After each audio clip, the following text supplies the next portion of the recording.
something's seriously wrong here. This isn't a situation I know I can get out of. I can see my shoulders in the camera tensing up just remembering it. So if they're going to shoot me, it's much harder to shoot someone that you see as another human. Today I thought I'd share a really terrifying experience I had on the road. To lead up to the main adventure from Cornwall to Australia, I decided to build up from smaller trip to slightly bigger trip to even bigger trip to massive trip. Because when I came up with the idea to hitchhike to the other side of the world, I wasn't ready for it. I didn't think I could do it. I had no idea how I'd be able to sustain being away from home for that long, being challenged for that long. So first trip was to Scotland, 2 days with my friend Jack. Then it was 4 days to Luxembourg. Then it was 6 days to the south of France. And I'll go over these in a separate episode. But the one that sticks in my memory is Morocco and Spain over the course of a month. The reason it sticks in my mind is the end of Morocco, where I'm not really sure what happened. I'll tell the story, but it was all in Arabic. It was all beyond me. I had no idea what was actually being said. All I know that I felt very threatened, and there were guns around. There were soldiers or armed police with machine guns shouting at my driver, shoving them against the car, being quite nasty, being quite rough. And it was the first and only time on a hitchhiking adventure that I felt like my life was at risk. And the way I handled that situation, I think, is quite interesting. And it could be useful should you ever find yourself in a situation like that. So what I'll do is I'll lead up to that event, tell the story of it, and hopefully process it while I'm telling it, because I'm still not quite sure what happened or how I feel about it. All I know is that whenever I come to tell it, I shrink up. I get quite scared again, because I think it was a very close call. So I'd already done a few small hitchhiking adventures, and I had a month off work. I was doing seasonal work at the time, so I could take a month off. So took a cheap flight to Gibraltar, which is right between Europe and Africa on the far left, where Spain is, bottom of Spain. I'm sure you know where it is, and Africa. And took the plane there, camped underneath a multi-story car park, as you do, and spent the day in Gibraltar. Next day, walked down to the ferry port to Morocco to try and find a lift, and had no success the first day. Ended up, even at that point, I felt very unsafe. So, and that was still in Spain. And so I spent the night in a portable toilet, one of those portaloos you find at festivals, because it had a lockable door. That was the only reason. I didn't want to put the tent up. I didn't want to find anywhere else to sleep because I felt so at risk there. It was a very sketchy place, very dodgy. So being in a locked compartment, I felt safe. And it was extremely uncomfortable. They're not designed to be slept in at all, obviously. So that was that night. Next day, walked onto the ferry port where the trucks are, thinking at any moment I'm going to get told to go away or arrested or something. But no one told me anything. I just went up to the truck drivers, and the first one I asked actually agreed to take me over to Morocco, which was amazing. So in order to do that, he had to get the necessary paperwork. So the way he got around that was calling up the head office and saying, I need to add this person as my second driver, as my backup driver, which got me on the ferry and all the free paid for meals on the ferry and all of that stuff, which is, again, amazing. And this lovely chap then drove me to Tangier, the first port in Morocco, and down a bit to the city, and then dropped me off and sent me on my way. And over the course of that, it was about 2 weeks in Morocco. I just went further and further south towards where the Sahara Desert starts. And what I found was it was just a really, really lovely place, very kind. It was a Muslim country, so very hospitable people. They quite often went above and beyond what I really expected of a driver. It wasn't just taking me from point A to point B. It was making sure I was healthy, happy. I had a cup of coffee, I had food, because at the time I had no money. I was trying to save for the big hitchhiking trip while also doing this one, while also having a month off, while also all sorts of things. So I had no money basically. So they made sure I was fed. Obviously I went to the shop and bought bits of food here and there, but yeah, very lovely people. So spent about a week comfortably hitchhiking and heading down south, and then got to the Sahara Desert, thought that's enough for me, start heading back up. And it was really just, the only reason for this trip was really firstly to see a new country, but also to just become comfortable being away from home and become comfortable being on an adventure for that long. So normally after about 4 days of wild camping, I've had enough and I need to just go home. But I couldn't do that if I was going to be away for what I thought was going to be 6 months. Ended up being 2 years, but I had to get comfortable with being uncomfortable, being miserable, being smelly, all these things, being hungry, thirsty, sleep deprived, and having to make progress and having to carry on and also talk to people and look friendly and approachable, so I got picked up. So it was just a case of I have to become comfortable in this way of life. And I did, but it came at a cost. So coming back up north, past all the same sorts of places, took a slightly different route at one point, saw the Atlas Mountains, all of that. And then towards the end, my final lift back to Tangier, these two lovely Muslim men picked me up, and it was a long ride. They took me most of the way. I think it was about 3 hours or so that they took me. I got to know them quite a bit, even though there was a language barrier.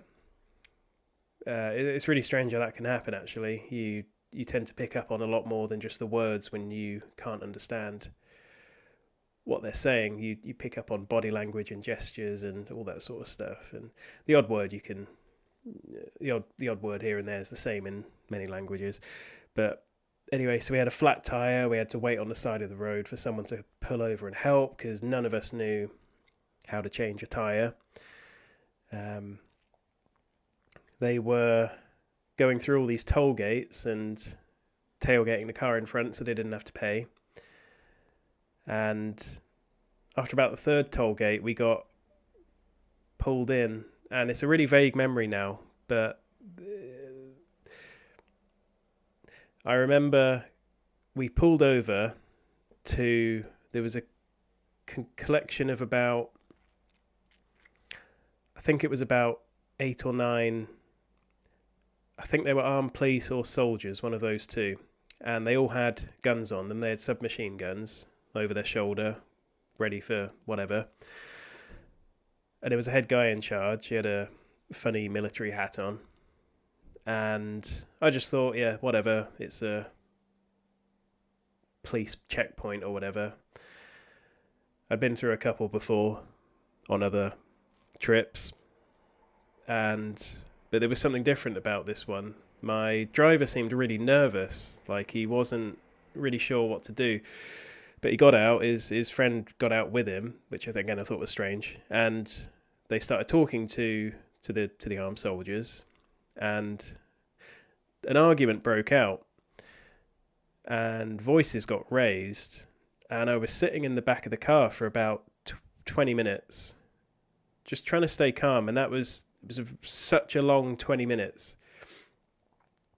Now, if you know me, you'll know that I am always calm, even under extremely stressful situations. I just don't get anxious or scared, or well, obviously I do, but it doesn't show. It doesn't interfere with decision making or anything else, and that's really good at calming other people down as well, even when things are really, really tough. But at this point, I began panicking a bit internally. It was like I was thinking, something's seriously wrong here. This isn't a situation I know I can get out of. I can see my shoulders in the camera tensing up, just remembering it. So the shouting went on, and after a while, the driver got shoved against my window, And I just thought, this is not normal. This is not good. Police don't do that, surely. So I just sat there thinking, you're out of control in this situation. You've got no control whatsoever. Whatever happens is going to happen. And you've just got to not panic. And so I just let go of control. I just sat there and I thought, I don't know what's going to happen. I hope I'm going to be okay. So towards the end of the 20 minutes, I got a knock on the window. I'll just play you a clip because I took a short recording of this situation and it ends with that knock in the window, which is where I jump a bit and stop the recording. So I'll play this now. الله يشهد موقف متابق معك انا قلت الله يسر امرك ومن حقه تسحبوه الحق واخا يخلصوا هذه عنده الحق يشتري كلامي الناس ماشي يا صاحبي الناس صاحبي متخلق صاحبي ماشي والله يقول الهيئه اللي بنقول العائله صاحبي. What did you think? You could probably see from my face the terror of what I was feeling. So after that point, the door was opened for me. Oh no, I opened the door. And I just had the word passport being shouted at me by a very, very angry, and I think he was quite scared, policeman or soldier. So the word passport. And a voice came into my head saying, make sure you make eye contact as much as possible. Make sure you make eye contact so they can see that you're human. Because I thought, it could well have never been a possibility, but I thought if they're going to shoot me, it's much harder to shoot someone that you see as another human. So made plenty of eye contact, remained as calm as possible, thinking if I can be as calm as possible, that will bring him down a bit and it will reduce the chances of getting shot. So plenty of eye contact, felt as calm as possible, and just showed him my passport, and he was looking through it very angrily, almost thought he was going to tear the pages. And he found the picture page and he saw British citizen, and that seemed to dispel any suspicions or any fears that he had. And he pushed it back to me and he walked away and talked to the driver a bit more. And anyway, that recording you just saw, I don't know if anyone you know speaks Arabic, but my mum had it played to someone who speaks Arabic, and this is probably the worst person to understand what was actually said. But apparently what was said by the very angry man in charge was, this person's trouble, he needs to be disposed of, or something along those lines. And when she told me those words, they absolutely chilled me to the bone, because I thought, what was I in? What had I gotten into? Was I going to get shot? I don't know. It doesn't really bear thinking about much. If you think about it too much, it can stop you taking risks in the future. And I couldn't think about it too much because I had a huge trip ahead of me. And I knew it was a once-off. I knew it was a misunderstanding. But it was a misunderstanding that I think could have gotten quite serious for me. So I realised afterwards, weeks later, once I'd got home, that the argument between the driver and the police officers, or the people in charge, had been them defending me. And that was on the audio as well. The person who translated it said they could hear a second voice, a calmer voice, which was my driver, reasoning with this person, trying to calm him down, saying, we've got every right to drive this person, whatever, and just, I think, saving my life. I really do. Much as I don't like to admit that to myself, that I was in that situation. So, anyway, it worked. Again, I said this realization came weeks ahead of getting home. In the meantime, after we got let go by the armed, scary men, they drove me to Tangier, the two drivers, and bought me some food. I got a pizza and a beer. And while I was eating this pizza, I'll put a little picture up of them now, actually. While I was eating this pizza, they were looking at me and just shaking their head. They were shaking their head like you, as if to say, you've got no idea what you've just gotten out of. You've got no idea how lucky you are right now. And I didn't at the time, I really didn't. And they were just looking at each other like, this is so funny. He just has no idea what could have happened, what he was in just then. So that was that. After that, got the ferry over to Spain, spent the night in the ticket office beforehand, and got the ferry over and spent the final 2 weeks travelling up Spain. And it was good. I felt absolutely exhausted afterwards, after the whole month, but I felt ready for the big hitchhiking adventure to Australia. So really, while I was in that situation, telling myself, you're out of control here, you've got no influence over this situation, I realise now that I could choose how to act, I could choose how to respond to quite a large degree. And I do think that allowing that voice, that conscience, as some people call it, to come forward is what saved me. I think it knew what to do. It knew what to make me do in that situation. It knew to not panic. It knew to make eye contact with the person shouting at me and shouting at my driver and telling my drivers to get rid of me. And it said to just stay calm.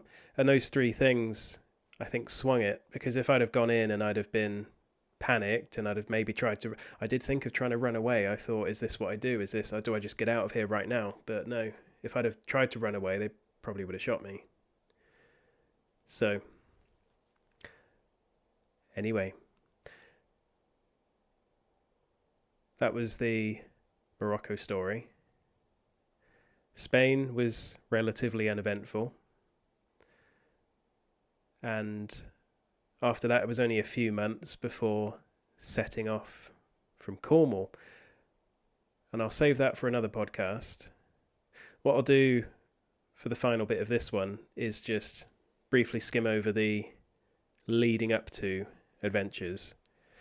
So, first one was Scotland, as I said, and that was 2 days. Me and my friend Jack decided to push the boundaries of what we thought was allowed or even doable.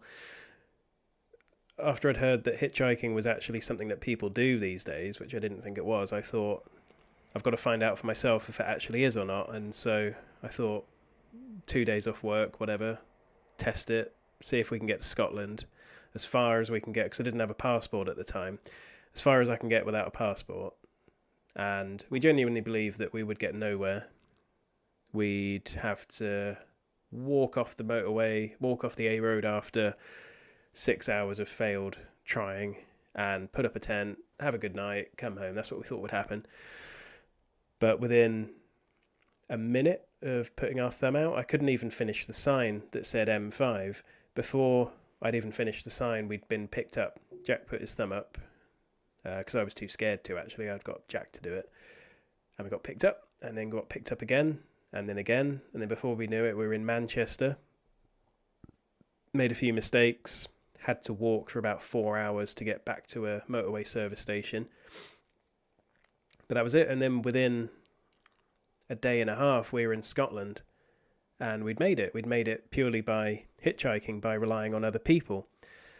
And that completely changed my perspective on people and risk and strangers getting into their cars and just human goodness in general. So after that, but before that, I had a general idea of doing quite a big adventure, but it really took that first trip to ignite the possibility of it ever happening. So after that, started working at PGL, and my roommate and I talked about hitchhiking. He asked me, would you ever do a big hitchhiking trip? Because we started hitchhiking to the shop every day, or to the town every few days. When we'd finished early or we had a day off, we'd just say, should we hitchhike down to the local town? It's only 15-minute drive away, but it gave us a real buzz to go there. And so that's what we did. We just practiced like hitchhiking here and there, and we'd always get picked up by the locals, which was really exciting. And it was one day as well, we walked to the ice cream shop with 5 other staff members, and we joked on the way back. It was like an hour and a half walk there, hour and a half walk back, but it was worth it. It was the best ice cream place in the UK. I won't reveal the name of it because I'm not being sponsored yet. And we said to our friends, oh, it's taken ages. Imagine if we just hitched a lift. And they all joked, because they didn't know we'd done any hitchhiking before. They were saying, oh yeah, imagine, haha, yeah, you're not actually going to do it though. So we let them walk on, put our thumbs out, and then we overtook them in the car, and they could not believe it. And it was so funny to see that disbelief in their faces, and the annoyance as well that they had to walk back without a lift. So that was that. And then after a few more weeks, we booked 5 days off together, and we said we're going to hitchhike as far as we can before we have to come back for work. So we made it from the UK to Dover, to France, Belgium, into Luxembourg, all the way down to Luxembourg in just 4 days. And then we got the night bus back and turned up for work the next morning. And my roommate Dylan was absolutely blown away that could happen, and I was just proud of myself that I'd done more than 2 days. So that was it. And a week later I had 6 days off, so I thought I'm going to get as far away as I can by myself, and I made it all the way to the south of France from the north of England. So by this point I was really quite practiced, I suppose, in hitchhiking, and I felt very confident in surviving while going, keeping up my food, my water, finding a comfortable space every night consistently, because they were very big worries, going away from what I know, where I know the shops are, where I know my bed is, and there's water accessible, things like that, because obviously you need them to survive. And going into the unknown on the road where you're completely at the mercy of where people take you, it could be anywhere, to know that I've every day kept my water up, kept my food up, and found somewhere to sleep was really reassuring. And that I could get enough sleep as well. So I could sleep anywhere. The most uncomfortable, noisy roadside, I seemed to be able to just sleep there. So that was reassuring. And so after that, it was the Spain and Morocco trip. And no, before then, there was one more day. I hitchhiked from all the way up in Newcastle. I was seeing my girlfriend at the time, and I had to get down to Cornwall to visit some friends. It was like a couple of weeks off, and that was absolutely horrible. That was only 2 days, and then one of my friends was going down anyway from London, so they picked me up. So still hitchhiking. I didn't give them any money for petrol, even though I probably should have done. But yeah, it made me really think, did I want to do this trip at all? Because I got so uncomfortable and so miserable on the morning of the second day. I only had a bivvy bag, which is essentially it's a waterproof sack for your sleeping bag. It's like a sleeping bag for your sleeping bag, but it's like a waterproof coat for it, sort of thing. And that's all I had. I didn't have a tent because I was being a bit silly. I thought, I don't need a tent, I'll find some shelter somewhere, but there wasn't any shelter. So the heavens opened on me.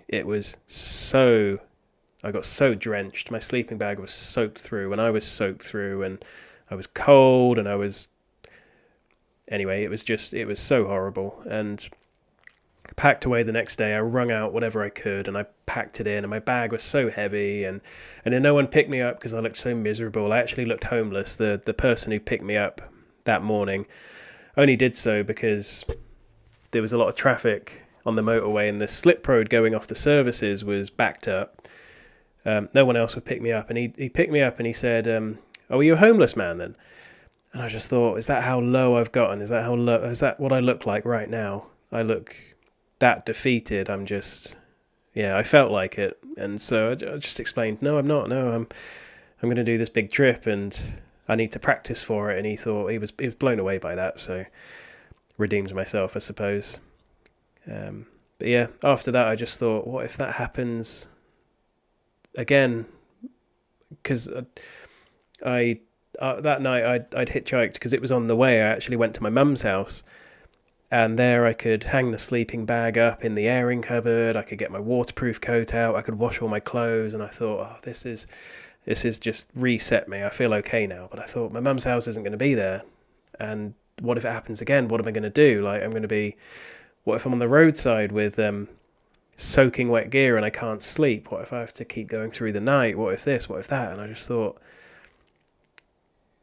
learn from this. Learn from what you've stupidly put yourself through now.